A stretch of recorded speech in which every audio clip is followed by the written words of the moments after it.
وذكر فإن الذكرى تنفع المؤمنين.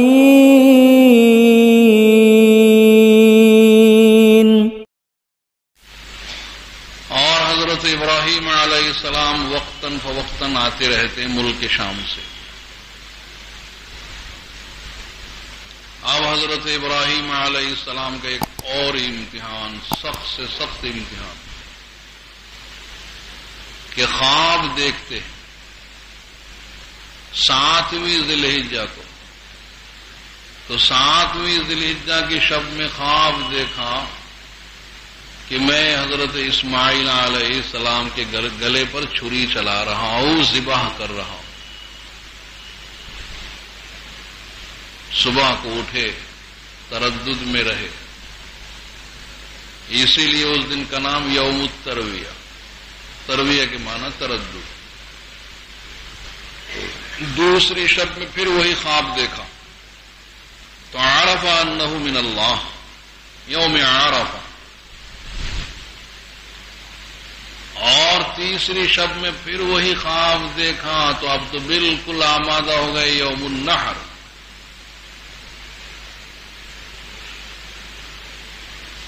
اور اپنی اہلیہ حضرت ہاجرہ سے کہا کہ بچے کو ذرا نلا کر اچھے کپڑے پہنا کر تیار کرو، مجھے جنگل میں یہاں جانا ہے، ضروری کام ہے. تو حضرت ہاجرہ نے غسل دیا، کپڑے پہنائے، اچھے کپڑے پہنائے. اور حضرت ابراہیم علیہ السلام نے رسی لی اور چھری لے لی. حضرت اسماعیل علیہ السلام کو لے کر چل دیے. شیطان پریشان. تو سب سے پہلے حضرت ہاجرہ کے پاس کہ تم جانتی ہو کہ تمہارے شوہر تمہارے بچے کو کہاں لے گئے؟ ادھر گئے جنگل میں، شاید لکڑی کاٹنے، کیونکہ ہاتھ میں رسی چھری تھی، لکڑی کاٹنے گئے ہوں گے. کہ نہیں، لکڑی کاٹنے نہیں، تمہارے بیٹے کو کاٹنے کے لیے. ارے بھلا کوئی باپ اپنے بیٹے کو ذبح کرتا ہوگا، اور ان کو تو بڑی محبت ہے، بڑی دعاؤں کے بعد تو پیدا ہوئے ہیں. کہ ہاں یہ مانا کہ کوئی باپ اپنے لڑکے کو ذبح نہیں کرتا ہے، اور واقعی ان کو اپنے فرزند سے بڑی محبت ہے، لیکن ان کا خیال یہ کہ ان کے رب نے ان کو یہ حکم دیا ہے. پھر ایمان دیکھی کہ اگر ان کو ان کے رب نے یہ حکم دیا ہے تو ان کو ایسا کرنا چاہیے، میں خود راضی ہوں. وہاں سے مایوس آپ پہنچا، سیدھا مینا پہنچ گئے. حضرت ابراہیم علیہ السلام کے سامنے کھڑا ہے اور کہا کہ وہ جو آپ نے خواب دیکھا نا، خواب کہ خواب میں آپ اپنے لڑکے کو ذبح کر رہے ہیں، وہ تو خواب میں شیطان آیا تھا اور شیطان نے آپ کو بہکایا. تو شاید پہلی مرتبہ شیطان نے اپنے آپ کو شیطانی کہا کہ وہ تو خواب میں شیطان آیا تھا اور شیطان نے آپ کو بہکایا. سمجھ گئے کہ یہ جو سامنے کھڑا یہ خود شیطان ہے. وہیں سے کنکری اڑا کے مارا اس کو اور بگایا. آگے بڑھے تو پھر سامنے آیا، پھر کنکری مار کے بگایا. پھر آگے بڑھے تو پھر سامنے آیا، پھر کنکری مار کے بگایا. تو وہیں جو وہ جمرات بنے. اور آج بھی حجاج کرام خوب پتھروں کی بارش برساتے. اور آگے بڑھنے کے بعد حضرت ابراہیم علیہ السلام نے اپنا راز کھول دیا کہ یا بنی انی ارا فی المنام انی اذبحک فانظر ماذا ترى. کہ اے میرے فرزند، میں نے خواب میں دیکھا کہ میں تم کو ذبح کر رہا ہوں، سو تم دیکھ لو اب تمہاری کیا رائے. تو حضرت ابراہیم علیہ السلام نے حضرت اسماعیل کو بتلا دیا تاکہ ذبح کرنا آسان ہو جائے،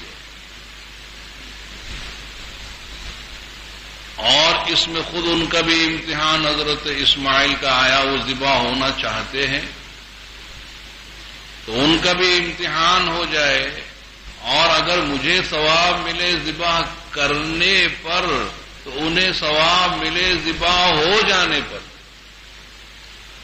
ثواب سے وہ بھی محروم نہ رہ جائے اور پھر ذبح کرنا آسان ہو جائے، اس لیے بتلا دی۔ اور اگر کوئی تردد ہو تو میں زائل کر دوں گا کہ یا بنی انی ارا فی المنام انی اذبحک فانظر ماذا تری، وہ فرزند بھی کس کے؟ اللہ کے خلیل کے فرزند، اور آگے چل کر وہ اللہ کے نبی رسول ہونے والے ہیں، کیا بہترین جواب دیا ہے۔ حالانکہ بچے یہ ہیں، مفسرین لکھتے ہیں کہ اس وقت حضرت اسماعیل علیہ السلام کی عمر 13 سال کی تھی کہ فلما بلغ معه السعی، کہ دوڑنے کے لائق، کہ باپ کا ہاتھ بٹائیں، اور اس وقت میں یہ حکم، تو کتنا علم اللہ نے دیا حضرت اسماعیل کو کہ یا ابت فعل ما تؤمر، حالانکہ حضرت ابراہیم علیہ السلام نے حکم خداوندی کا تذکرہ نہیں کیا، خواب کا تذکرہ کیا ہے کہ میں نے تو خواب دیکھا ہے، لیکن جانتے کہ میرے والد اللہ کے نبی ہیں، اور نبی کا خواب محض خواب نہیں، وحی الہی، حکم خداوندی۔ تو یا ابت فعل ما تؤمر، کہ ابا جان جو آپ کو حکم ملا ہے اور جو حکم الہی ہے اس کی آپ تعمیل کیجیے۔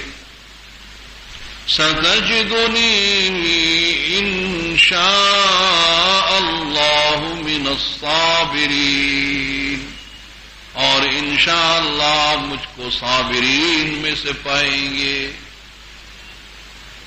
تو اس وعدے میں جو دعوے کی شکل تھی انشاءاللہ کہہ کر اسے ختم کر دیا، تواضع و انکساری کہ صابرین تو بہت ہیں، اس میں سے آپ مجھ کو پائیں، مفرد کا صیغہ استعمال نہیں کیا کہ ستجدنی انشاء اللہ صابرا،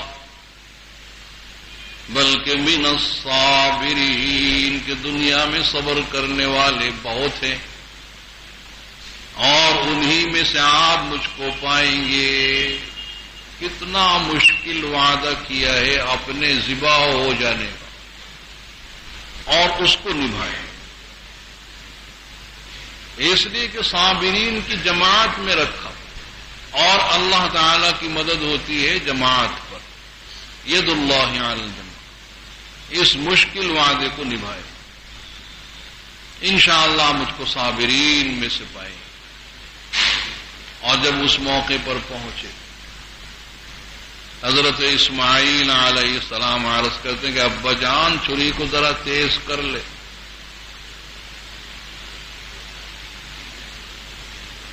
اور میرے ہاتھ پاؤں مضبوط باندھیں کہ میں تڑپوں نہیں، اور اپنے کپڑوں اور دامن کو سمیٹ لیں، کہیں ایسا نہ ہو کہ میرے خون کے چھینٹے آپ پر پڑ جائیں اور میرے اجر و ثواب میں کمی ہو کہ میں نے ایک نبی کے دامن کو داغدار کیا تو کہیں میرے اجر و ثواب میں کمی نہ ہو جائے۔ اپنے کپڑوں اور دامن کو سمیٹ لیں اور میری والدہ کو میرا آخری سلام پہنچائے، ہو سکے تو یہ میرا پیرہن اتار لیں اور میری ماں کو دے دیں، ممکن ہے کہ دیکھ کر انہیں کچھ تسلی ہو۔ حضرت ابراہیم علیہ السلام تو رو پڑے، آنکھوں سے آنسو جاری ہو گئے اور پیشانی پر بوسے دینے لگے کہ نعم المعین یا بنی، کہ اللہ تعالی کے حکم پر کتنے اچھے مددگار ہو۔ فلما اسلما، اور جب دونوں منقاد اور دونوں نے ہمارے حکم کو مان لیا، باپ ذبح کرنے کے لیے اور بیٹے ذبح ہو جانے کے لیے، فلما اسلما، اب اس کی خبر اللہ نے ذکر نہیں کہ آگے کیا ہوا، یعنی آگے کا منظر اتنا دردناک ہے کہ اس کو الفاظ میں بیان نہیں کیا جا سکتا۔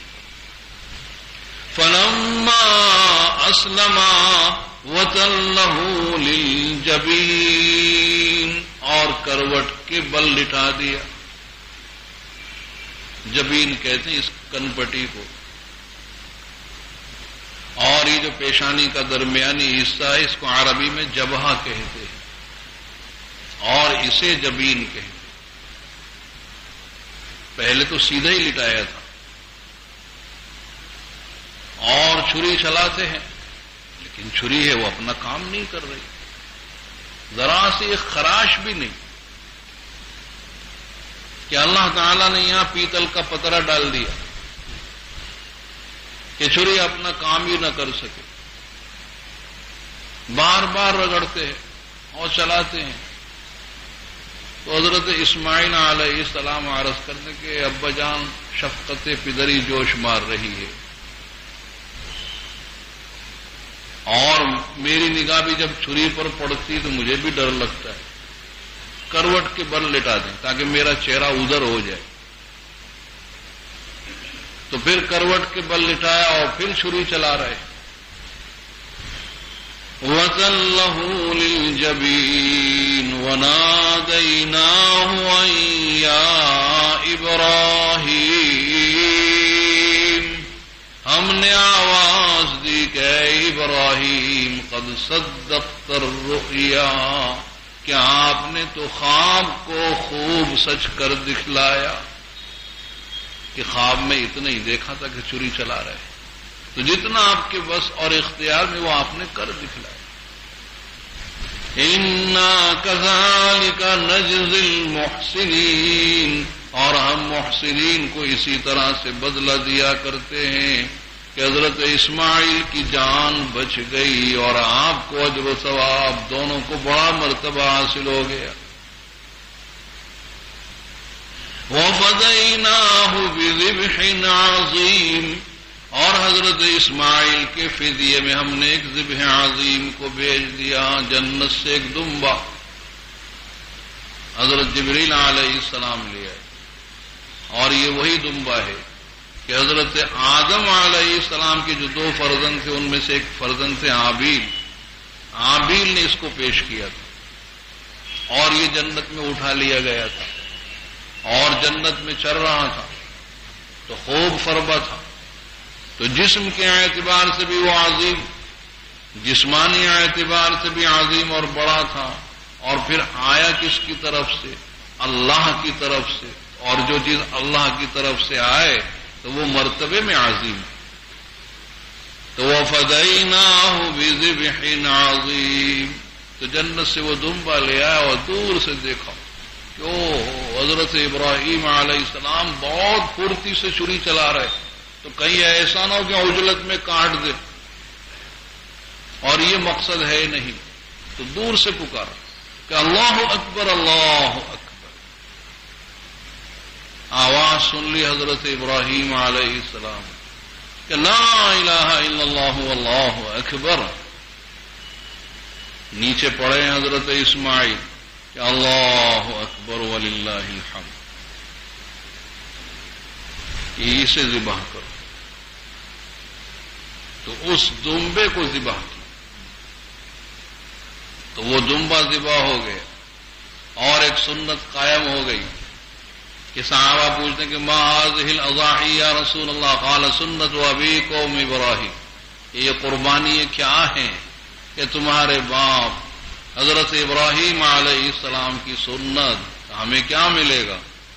کہ قالوا فما لنا فیہا یا رسول اللہ، قال بكل شعرۃ حسنہ، کہ ہر بال کے بدلے میں ایک ایک نیکی کا ثواب، سنت قائم کر دیا۔ اور یہود کہتے ہیں کہ ذبیح اللہ حضرت اسحاق ہے، تاکہ وہ فضیلت وہاں چلی جائے، اور ہم کہتے کہ نہیں، ذبیح اللہ حضرت اسماعیل علیہ السلام۔ پورا قصہ ذکر کرنے کے بعد اللہ نے آگے فرمایا کہ وبشرناہ باسحاق نبیا من الصالحین، اور یہ بات تو متفق کہ حضرت اسماعیل بڑے ہیں اور حضرت اسحاق چھوٹے ہیں، اور جس وقت اللہ تعالی آزمائش لے رہے ہیں حضرت ابراہیم علیہ السلام کی، اس وقت ایک ہی بیٹا تھا۔